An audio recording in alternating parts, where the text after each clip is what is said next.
Şimdi uyku apnesi olduğu zaman geceleri horluyorsun ve uykuda nefesin kesiliyor ya, kandaki oksijen değerleri düşüyor.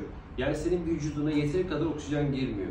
Dolayısıyla vücutta en çok oksijene ihtiyaç olan yer neresi? Beynimiz. Oksijensizliğe dayanamaz. Kalbe sinyal gönderiyor. Diyor ki benim de oksijene ihtiyacım var diyor. Vücuda yeteri kadar oksijen girmiyor diyor. Kalbe diyor ki daha yüksek çarpmalısın diyor. Daha hızlı çarpmalısın diyor. Daha basınç yükseltmelisin diyor. Dolayısıyla uyku apnesi olan hastalarda vücut daha çok yoruluyor.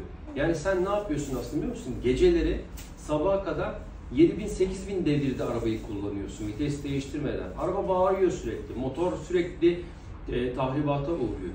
O yüzden sabahları bir mücadele verdiğin için bütün gece yorgun kalkıyorsun. Gün içerisinde uyku hali oluyor. Televizyon seyrederken uykuya dalıyorsun. Dolayısıyla bunun muhakkak tedavi edilmesi gerekiyor. Ancak